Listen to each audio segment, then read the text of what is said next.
Dapat stop ko every 10, 9 minutes. So, kasi bigla siya dun sa ano. Kakat ko na naman to. Convert ko na naman.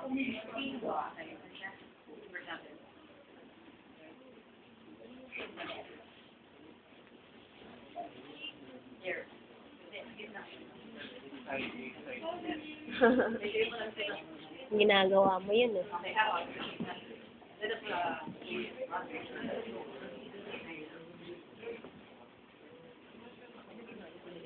Oo, biglag mo na.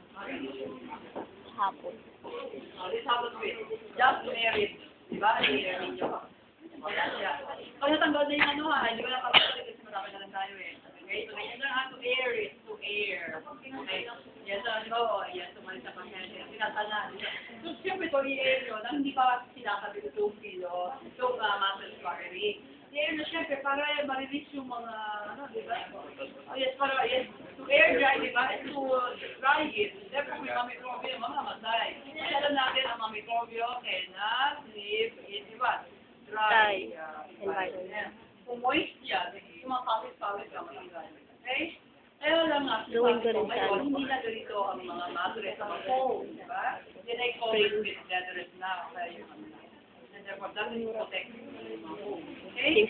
Ito kasi maluma na, kaya ito nang ginagamit. Oo, yung ano. Yung super thick. Alright, anyway, so ito lang ha, let's move on. So, Dorm kasi ako. a closed pair. O yung mga term ha, kaya dapat alam niyo. So again, May do mga gamit na one kasi. side at a time. Pwede kayo mag-bit. Again, to save time and effort, one side at a time. Ako lang ang tip. I'm going to ulang ako sa space. So, titignan nyo. Kung paano ko ba ako dito prepare ko? Bottom sheet una, tapos ay ang top sheet, tapos ay ang pillowcase. And then ang top sheet. Okay?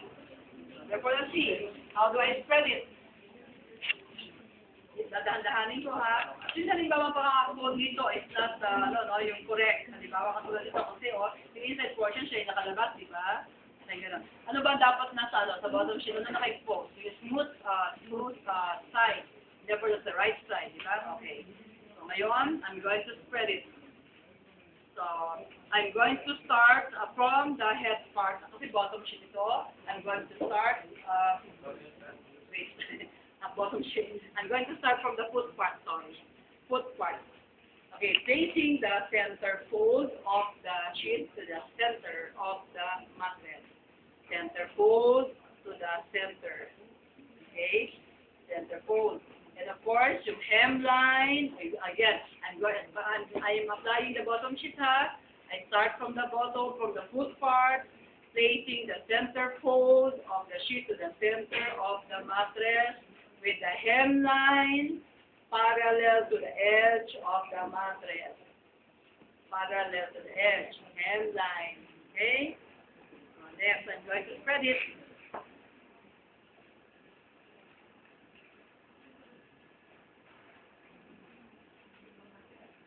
Okay?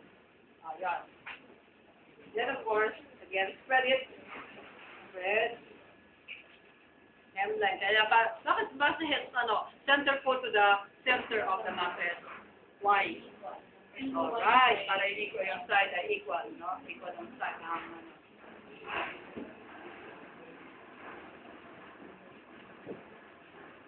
Alright. Ito na ngayon. To make the, you are going to tuck it. Okay, tuck it in. Papakita ko, ano ko lang ha, kaya medyo magalawa ko. So, dapat this. Just to show you how that is the tucking in, the art of tucking in. Siyempre, I am going to lift the mattress, tuck the rest of the hemline. Okay, papakita ko lang ha, medyo exaggerated. Okay, next.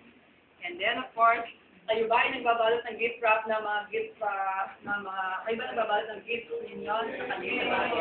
Okay. Paano ba yan? Okay, let us see.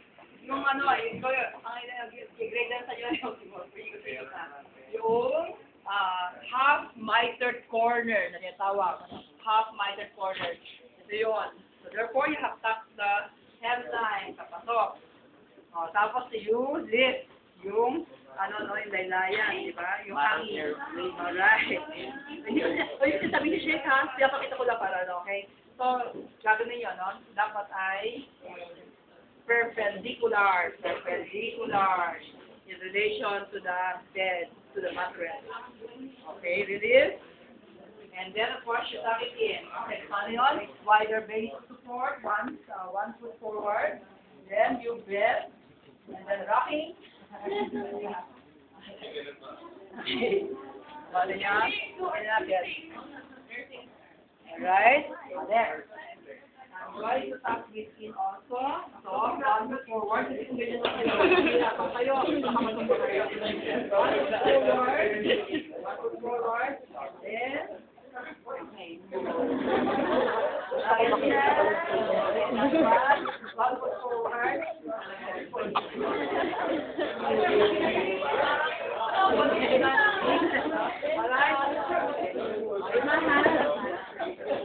Let's see another one. Another one.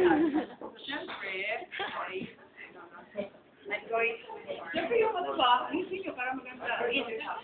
Medyo fully pull it. Because yung arm nearest to the bed. Okay? Always, you always face the letter with the right, on the right side. Okay, so yeah. Again, hawakan nyo. Hawakan.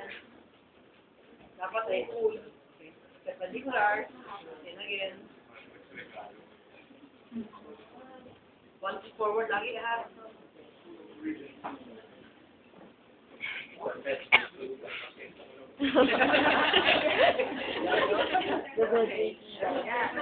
Diba ganun ha?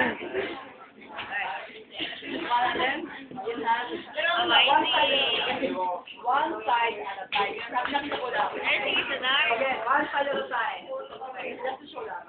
Alright. One side at a time. So therefore, you take time and effort. Kasi yun kung kailan ikot. Katulad nyo. Ayan ang pinapagod mo lang ngayon. Okay, let's see. One side at a time. Next. Then of course, susunod niyo ay ang rubber sheet. Siyempre, sabihin na yung draw sheet. Rolling nyo, di ba? Gagawin lang ninyo. Ayan, dapat yan, rolling ninyo.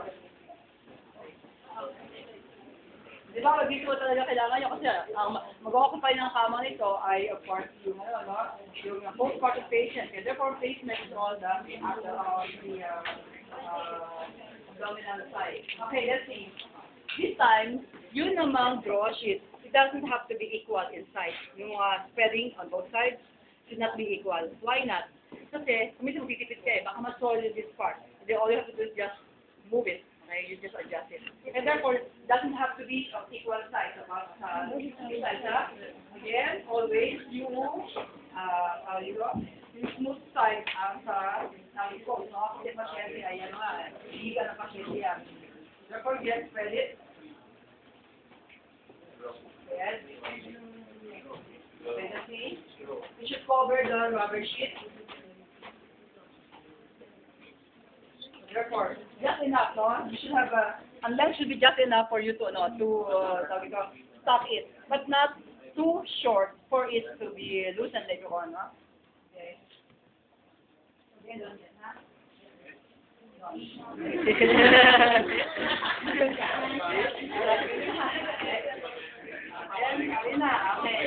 Then of course, yung atin naman, top shape. Diba, sabi natin, one side at a time.